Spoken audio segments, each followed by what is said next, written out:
अस्सलाम वालेकुम गाइस। आज के इस लेक्चर में हम देखेंगे क्वेश्चन नंबर 31 से ऑनवर्ड क्वेश्चंस।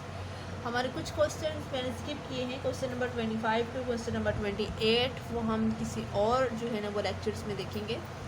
आज हम स्टार्ट करते हैं क्वेश्चन नंबर 31। क्वेश्चन नंबर 31 की स्टेटमेंट है, what is the smallest value of के।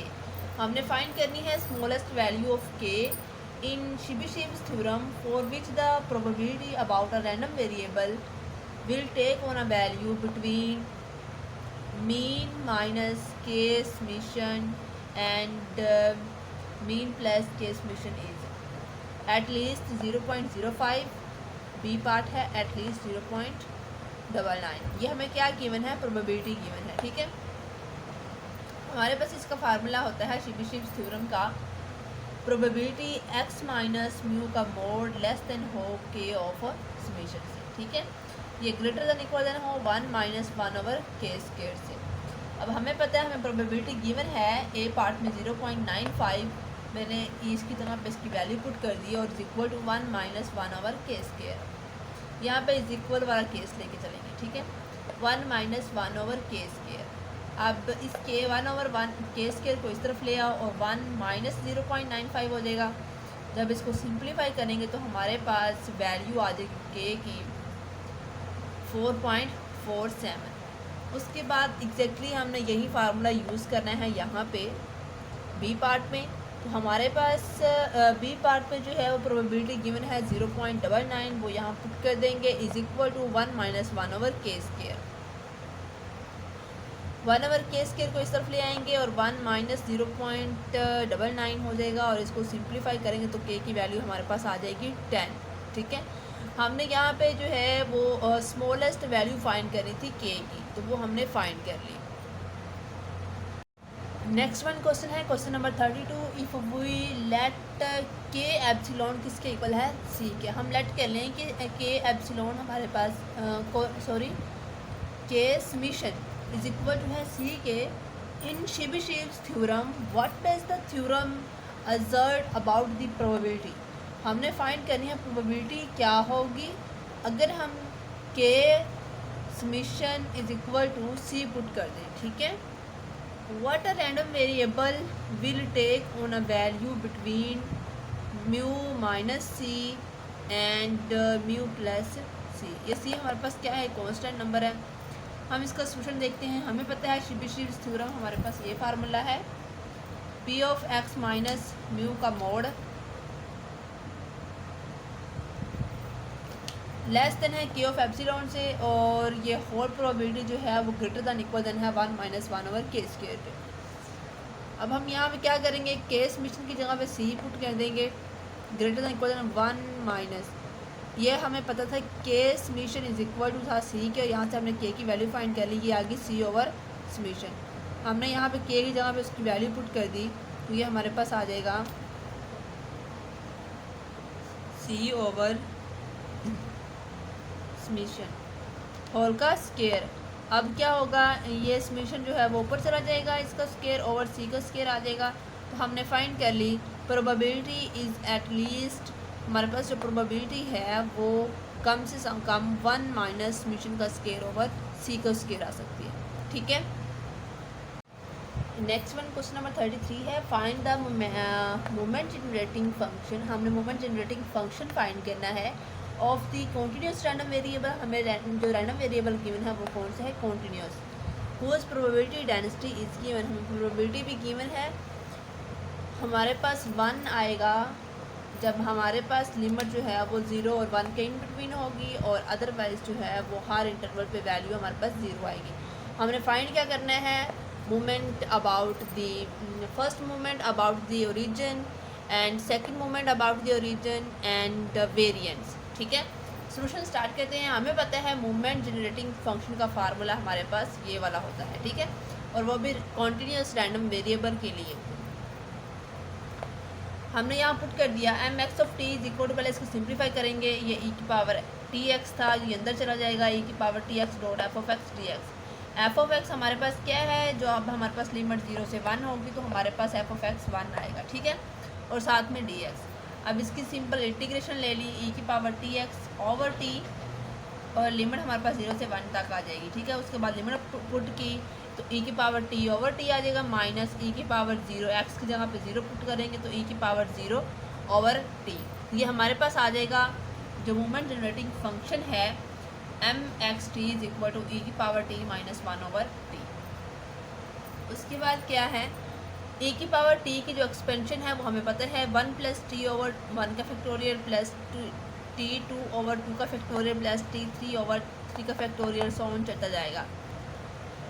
e की power t minus 1 over t हमारे पास आ जाएगा 1 प्लस टी ओवर 2 का फैक्टोरियल प्लस टी 2 ओवर 3 का फैक्टोरियल। एक t जो है वो डिवाइड हो जाएगा तो ये हमारे पास t की जो वैल्यू है वो कम होती जाएगी, ठीक है।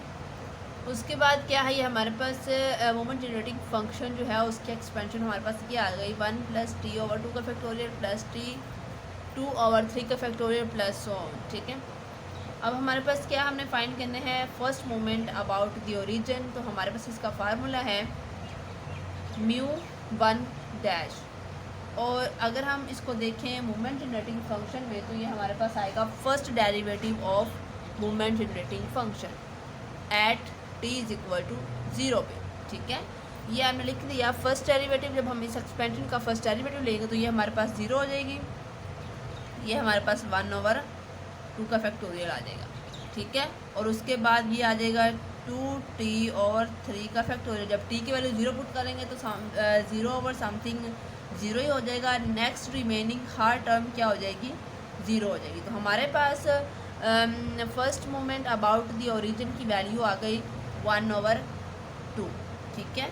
उसके बाद था second moment about the origin is equal to, इसको मोमेंट जनरेटिंग फंक्शन में हम देते हैं second derivative of moment generating function at t is equal to 0 पे। अब हमने क्या किया, यहाँ पे फर्स्ट डेरिवेटिव लिया था तो वो हमारे पास आया था 1 ओवर 2 का फैक्टोरियल प्लस 2t ओवर 3 का फैक्टोरियल। अब इसी का अगर हम सेकंड डेरिवेटिव लेते हैं तो ये हमारे पास टर्म 0 हो जाएगी, ये हमारे पास आ जाएगा 2 ओवर 3 का फैक्टोरियल। जो नेक्स्ट वन टर्म आएगी वो हमारे पास आ जाएगी 3t स्क्वायर ओवर 4 का फैक्टोरियल, कुछ इस तरह आती जाएगी। और इसका सेकंड डेरिवेटिव लेंगे तो ये हमारे पास 6t ओवर समथिंग आ जाएगा। और t की जब वैल्यू 0 पुट करेंगे तो नेक्स्ट रिमेनिंग हर टर्म जो है वो हमारे पास क्या हो जाएगी, 0 हो जाएगी। इसीलिए ये हमारे पास जो सेकंड डेरिवेटिव आ रहा है वो आ रहा है 1 2 ओवर 3 का फैक्टोरियल। इसको हम सिंप्लीफाई करेंगे तो ये हमारे पास आंसर आ जाएगा 1 ओवर 3, यानी कि 3 का फैक्टोरियल ओपन करेंगे तो 6 आ जाएगा और 2 पे डिवाइड करेंगे तो ये 1 ओवर 3 आ जाएगा। हमने फाइंड क्या करना था, second moment about the origin, वो हमने फाइंड कर लिया। और हमने फाइंड करना था first moment about the origin, वो हमने फाइंड कर लिया। अब हमने क्या फाइंड करनी है, वेरिएंट्स। वेरिएंट्स के लिए फार्मूला क्या है, second moment about the origin minus first moment about the origin whole square, ठीक है। इसकी वैल्यू पुट कर दी, हमारे पास जो है वो वेरिएंट्स की वैल्यू आ गई 1 ओवर 12, यही हमारा आंसर है। नेक्स्ट वन क्वेश्चन है question number 34, find the moment generating function. हमने मोमेंट जनरेटिंग फंक्शन फाइंड करना है of the discrete random variable. हमें रैंडम वेरिएबल क्या गिवन है, discrete, that has the probability distribution. Probability distribution हमें given है f of x is equal to 2 into 1 over 3 की whole की पावर एक्स। और एक्स कहाँ से स्टार्ट हो रहा है, 1 से लेकर इन्फिनिटी तक। and use it to determine the value of first moment about the origin and second moment about the origin। हमें पता है फार्मूला जो है मोमेंट जनरेटिंग फंक्शन का फार्मूला है M X T is equal to E into A की power T X is equal to, अगर हमारे पास ये डिस्क्रीट रैंडम वेरिएबल है तो इसके लिए हमारे पास समेशन वाला फार्मूला होगा एक्स इज इक्वल टू 1 से लेकर इन्फिनिटी तक ए की power x T F of x D x. हमें प्रोबेबिलिटी डिस्ट्रीब्यूशन का फार्मूला गिवन है 2 इंटू 1 ओवर 3 होल की पावर एक्स, यहाँ पुट कर देंगे। ये डी टी साथ नहीं आता, यहाँ पुट कर दी हमने। अब हम इसका जो है वो लिख लेंगे इसकी वैल्यू। ये 2 हमने बाहर ले लिया, ये ई की पावर अगर हम टी को अंदर रख दें और उसकी एक्स जो है वो बाहर, हम होल की पावर बाहर ले लेंगे तो इसको हम इस तरह लिख सकते हैं जैसे कि ये e की पावर t है और x है, इस तरह लिख सकते हैं। और नीचे ये क्या है, इंटू 1/3। इसको मैंने अंदर मल्टीप्लाई कर दिया और इसकी जो पावर है x वो बाहर जो है वो लिख दी। ठीक है, ये हमारे पास इस तरह आ गया। अब इसके अगर हम एक्सपेंशन करते हैं तो हमारे पास आ जाएगा 2/3 e की पावर t प्लस 2/6 e की पावर 2t प्लस ऑन चला जाएगा। तो ये हमारे पास क्या बन गई, ज्योमेट्रिक सीरीज़। ज्योमेट्रिक सीरीज़ में हमारे पास a होता है और r होता है। a हमारे पास क्या है, फर्स्ट वैल्यू जो है वो 2/3 e की पावर t और r क्या है, कॉमन रेशो। और रेशो हमारे पास आ गई e की पावर t/3। इसके लिए हमारे पास फार्मूला होता है इनफाइनाइट सीरीज़ के लिए a/1 - r। a की वैल्यू मैंने पुट कर दी और r की वैल्यू मैंने पुट कर दी और इसको सिंप्लीफाई किया तो हमारे पास जो मोमेंट जनरेटिंग फंक्शन है वो उसकी वैल्यू आ गई 2e की पावर t/3 माइनस e की पावर t। अब हमने क्या फाइंड करना है, first moment about the origin. तो इसका क्या मतलब है, ये हमारे पास मोमेंट जनरेटिंग फंक्शन का फर्स्ट डेरिवेटिव एट t = 0 पे मैंने इसका फर्स्ट डेरिवेटिव ले लिया। तो ये हमारे पास नीचे वाले टर्म का स्केयर आ जाएगा, नीचे वाला टर्म एज इट, ऊपर वाली का जो है वो डेरिवेटिव माइनस ऊपर वाली एज इट, नीचे वाले का डेरिवेटिव। तो ये मैंने इसका डेरिवेटिव लेने के बाद ये t की वैल्यू 0 पुट की तो हमारे पास इसकी वैल्यू आ गई 3/2। उसके बाद क्या किया, ये सेकंड मोमेंट अबाउट दी जो है वो ओरिजिन है। तो हमने क्या करना है, जो मोमेंट जनरेटिंग फंक्शन है उसका सेकंड डेरिवेटिव लेना है एट t = 0 पे। ठीक है, यहाँ पे मैंने क्या किया, ये फंक्शन हमारे पास फर्स्ट डेरिवेटिव से आया था, उसके बाद मैंने इसी टर्म का सेकंड डेरिवेटिव ले लिया। सेकंड डेरिवेटिव लेने के बाद मैंने t की वैल्यू 0 पुट कर दी तो हमारे पास जो है वो μ2 यानी कि second moment about the origin, इसकी वैल्यू आ गई 3। और हमने फाइंड भी यही करनी थी, एक तो फाइंड करनी थी first moment about the origin और दूसरा second moment about the origin, ये हमने फाइंड कर लिया।